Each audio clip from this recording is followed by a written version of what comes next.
Okay guys, magandang gabi sa inyo lahat, no guys, no.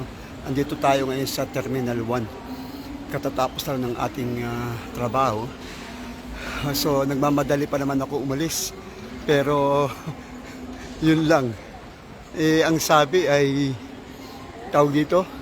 Ang sabi, wala daw bus. Guys, kaya napilitan tayo mag-taxi. Medyo mahal ng konti pero okay lang. Kaysa hindi ako makasakay, kaysa maghintay ako, mahirap matulog dito, maski sanay ako matulog sa airport, no? Nakatugnanan kasi tayo saka sa mga terminal.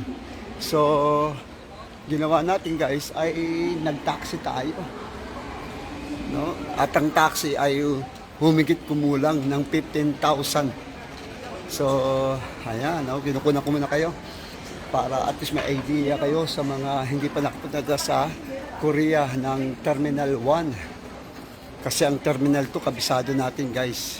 Thank you for watching, kapatid.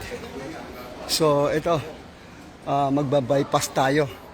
Dito tayo sa tren, sa Sachul. Ayan, no? So, pasalamat sa Panginoon dahil nakarao isang araw na naman sa biyaya ng Panginoon. At kanina, talagang napaka-importante na mag-a-adjust ka talaga, no?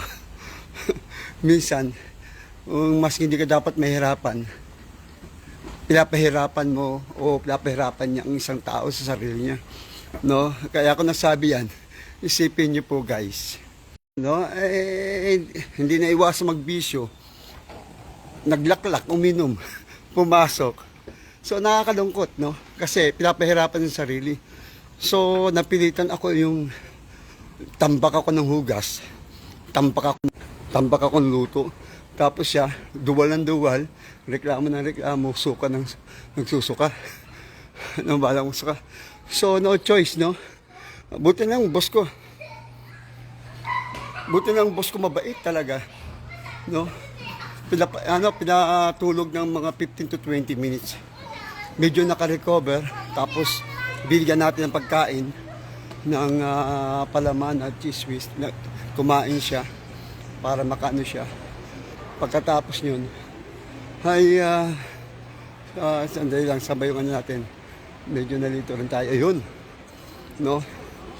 Tapos, pinainom, massage sa likod. So, tapos, balak ako pa uwi ng 8:30.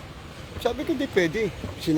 Nagsabi sa akin, boss, ko, boss, hindi pwede ganun, boss. Pinag-usapan natin, noon pa man, dapat 8 o'clock. Dahil pumapasok ang mabuti. Ano? Kapag nalate ako umuwi, 11 plus na ako makakauwi, mahirap matulog kasi sabi ko may migraine ko. So, walang nagawa yung bago ko, nakasama. Walang nagawa guys. Kasi kinausap ko mabuti at sinabi kong dahilan. Saka bago lang siya, wala pang isang linggo eh. No, tayo isang taon na higit. Tapos ginikita ko na bakit ako maaga umalis. Siyempre, maaga ako umalis kasi maaga ako pumapasok. Inuubos ko lahat. No? Tapos siya pumasok 11. No, pero sabi ko, pero kung ginik ng boss ko na pwede bang ano? Sabi ko, ma'am, okay lang ma'am, bukas, sabi ko. Kasi bukas wala naman akong pasok. Ay, Sabado wala akong pasok Sabado. Maski 11 na ako makauwi, 11:30, okay lang po. Pagbibigyan ko. No? So, bukas, hindi ako maaga papasok. Dapat 8:30 ang pasok ko. No? Papasok na ako ng 9:30. So, hindi ako magtatrabaho ng ano kasi papauwi na ako ng ano, ng gabi, no? So, yung ano ba? Pero ang kinaganda doon, siyempre as a Christian, the same time, mas matagal na tayo sa kanya, bilang respeto kay boss. Pero sinasabi ko ng maayos. So, basta sabi ng maayos, no? Na may paggalang. Isa yun sa mga dapat na matutunan natin. Pasalamat ako sa Diyos kasi bilang isang OFW ay natututo tayo. Kaya kapag ang isang pastor ay hindi rin na-train pagiging isang OFW, ay pwedeng ma-edit ang pastor, pwedeng magalit, pwedeng mainis, no?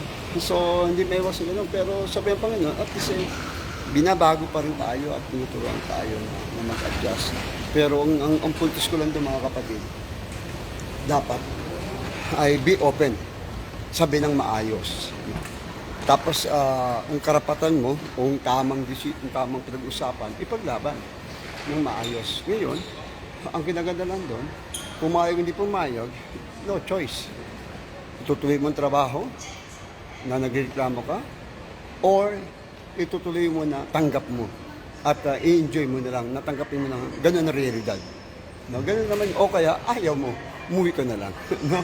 So, kaya kanina, no, hataw ako, tambak ako ng hugas, tapos luto, no?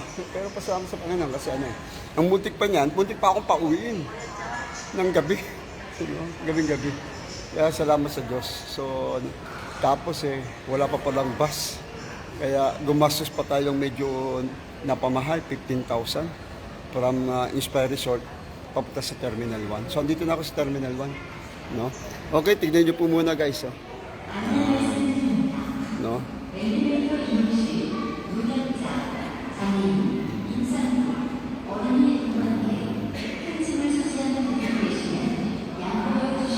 Okay. So, minsan pa muli, pansamantang nagpapaalam. Ito si Kuya Ace, Brother Ace, Pastor Ace, dito lamang po sa Bansa South Korea. Ito ang aking buhay abroad lifestyle, dito lamang po, na kung saan sa Terminal 1. Tandaan po natin, ay bilang isang tao, talagang minsan umiiral ang pagka-human, pagiging simple nature. Pero hindi ibig sabihin na nagkasala ako, grabe. Pero sumagot nga ako ng ayos naman kay boss.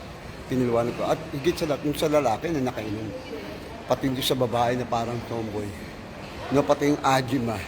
Na isa ako sa pinakamatagal. Tawag ito, didiktahan tayo. No, sabi ko hindi, magkaiba tayo. Saka mas mabilis yung ginagawa ko kasi pag ganyan, babagat. Saka oras na pauwi na ako Wala siya nagawa, nakinig lang yung lalaki. No? So sabi ko, Ajima, andi sabi ko, antokate. No? Sabi ko, nahebaso, sabi ko, napali-pali. Chunchuni ande. Sabi ko, itaga, chibi ka. No? Maalis ako, uwi na ako ka. So, wala siya nagawa. Tapos ginawa ko yung lang, mga dapat gagawin. Tapos sabi ko, sige. Pero nagpaalam pa rin ako sa kanila. Kasi, walang personalan ba? Di ba? Yun ang kinaganda sa mga Koreano Maski nagkasagot na kayo, may sinabi ko, pero wala yun. So, pasina, okay, bye-bye. Okay, so, misa pa muna, maraming salamat. Thank you very much na may napagbigay ulit ng konting aral, paalala. At tandaan po natin, kaya napaka-importante talaga bilang isang anak ng Diyos. Huwag natin kakalimutan ang Diyos at ang sita ng Diyos at laging nanalangin. At always, laging sinasabi ng Biblia, sundin natin sinasabi ng Bible, sound mind, maging maayos ang pag-iisip, kontrolado, self-control. Sa biyaya ng Panginoon, magagawa natin. Maraming salamat. Saludo po sa lahat. Katulad mga OFW at sa mga trabahador o nagtatrabaho. God bless you. Bye-bye.